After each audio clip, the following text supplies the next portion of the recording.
Hey everyone, welcome back to my channel. My name is Sam, hope you're doing really well.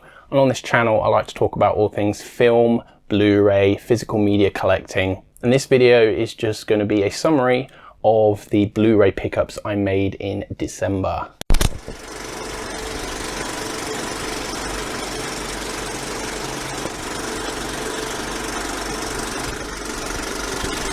So to kick off things, I'll start with what I consider to possibly be the best release of 2020. And I'm talking about Arrow Video's 4K release of David Cronenberg's Crash. This was my most anticipated release of the year when it was announced, and it did not disappoint. This is, in my opinion, of the ones I've seen, the best 4K transfer of the year.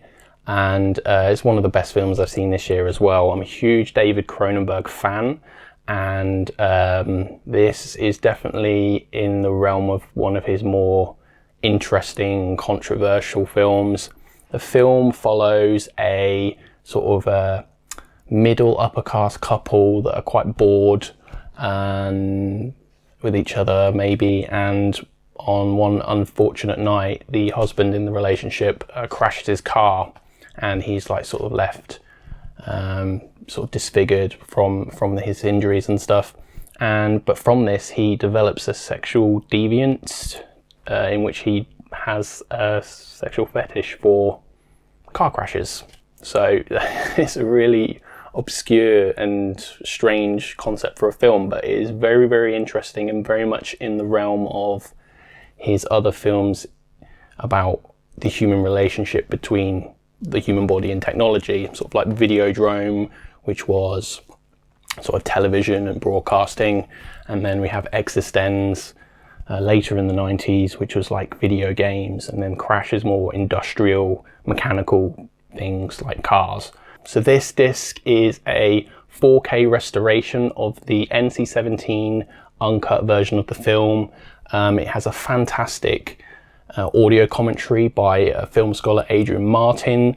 So as soon as I watched the film, the next day I watched the film again with the audio commentary on. It's very interesting and eye-opening and enlightening commentary, so I highly recommend that. And then there's a bunch of like archival interviews and Q&As with Cronenberg and some of his collaborators at various different festivals and screenings of the film.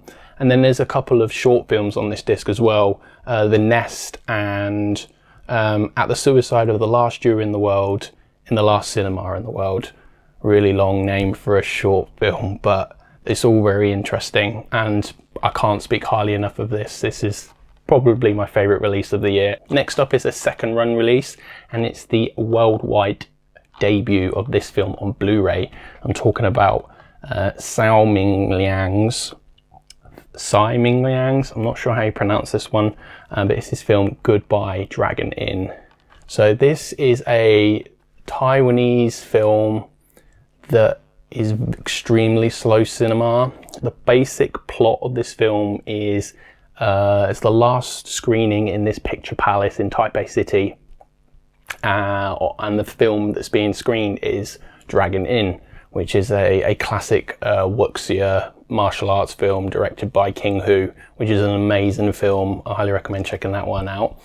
But yeah, that film's been screened in this picture palace cinema complex thing, and it follows some of the patrons who are there for the last screening and what they get up to when they're there, and it also follows two employees of this establishment, and it's very light on dialogue. I don't think anyone speaks in this film for at least like the first 30 or 40 minutes, and it's very contemplative and thought-provoking, and it's absolutely gorgeous. It's from a new 4K restoration approved by the director, and there's a new interview with the director about the film, and it also includes the first ever time on any home media release Tsai Ming-liang's short film Madame Butterfly, based on the story Madame Butterfly. And yeah, this is such a great film, and also a contender for one of the best releases of the year in my opinion. Next up is a very interesting release from Arrow Video again, and it's a box set of a bunch of films by a sort of exploitation director from like the 60s and 70s, and he came from the swamp, the William Griffin collection. So William Griffin made a bunch of low budget exploitation and creature films and stuff. It's really hard to describe what they're like, but it's really interested me as I'm getting a lot more into sort of underground and exploitation cinema, and just how filmmakers can make such films on such shoestring budgets. And yeah, I absolutely adore the packaging on this box set. It's really, really awesome. This set comes with The Sting of Death, The Death Curse of Tartu, The Hook Generation, The Psychedelic Priest, The Naked Zoo, Mako, Jaws of Death, Whiskey Mountain, and They Came from the Swamp, which is like a documentary on William Griffin and his filmography.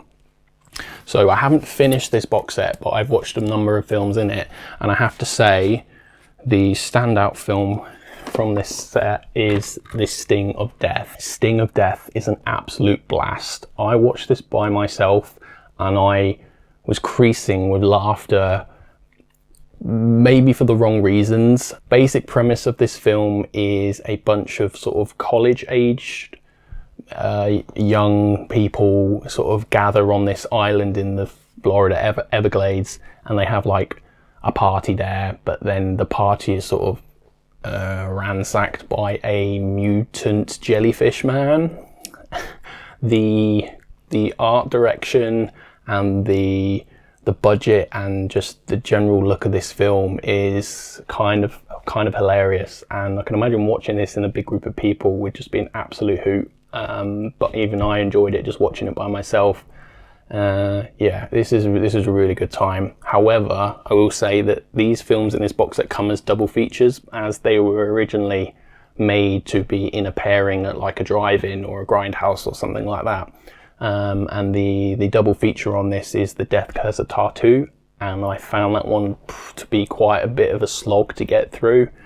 I didn't really enjoy that one very much, but then I learned on the special features on the disc and reading in the book in the box set that the film was made basically to flesh out a double feature, and you can tell it was basically made for requirement to say, yes, we have two films showing. So it showed in its quality, and I was a bit disappointed with that one. But this film is absolutely hilarious, maybe not intentionally, but it was a really good time. And it's even got in the middle of the film like a dance choreography routine with all the college kids at this party doing like a jellyfish dance, and it's just a blast.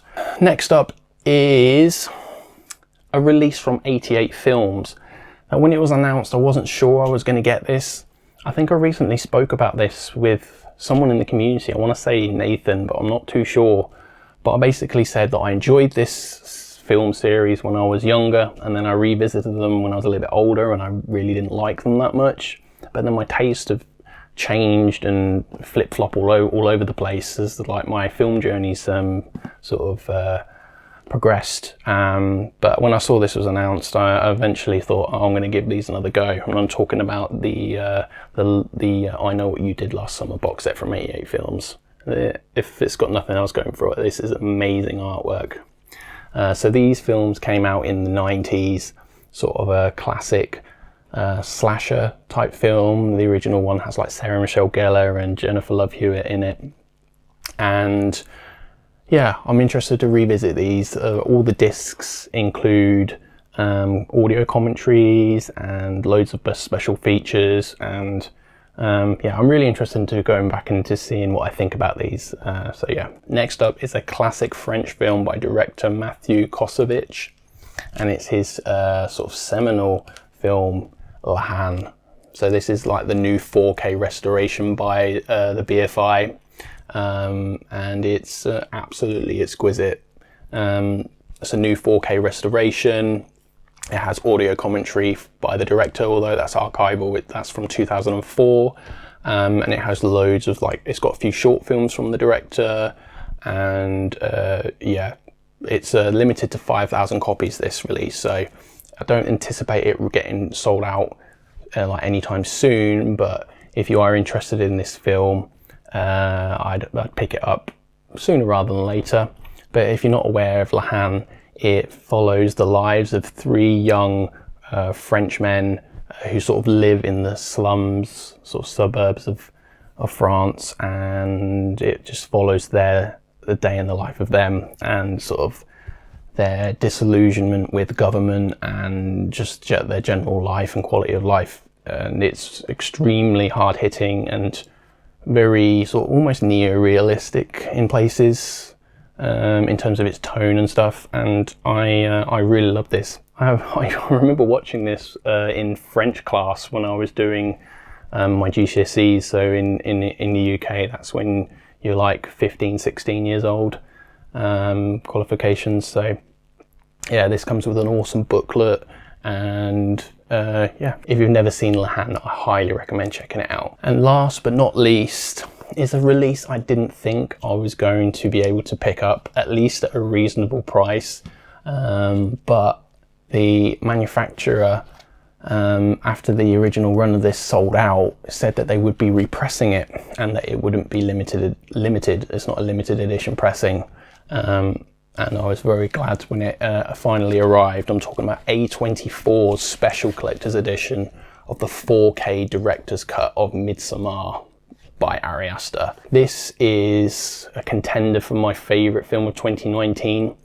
It was probably pipped at the post by Celine Sciamma's Portrait of a Lady on Fire, but I absolutely adore this film and this director. And yeah, this edition is absolutely amazing.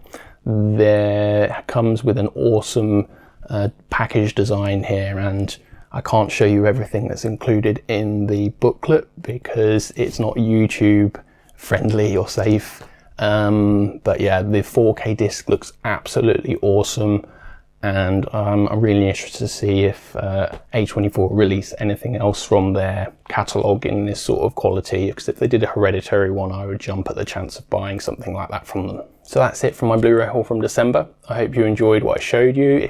Let me know if you've picked up any of these things or what you thought about them, and what you've been picking up recently. Yeah, so until next time, everyone, take care.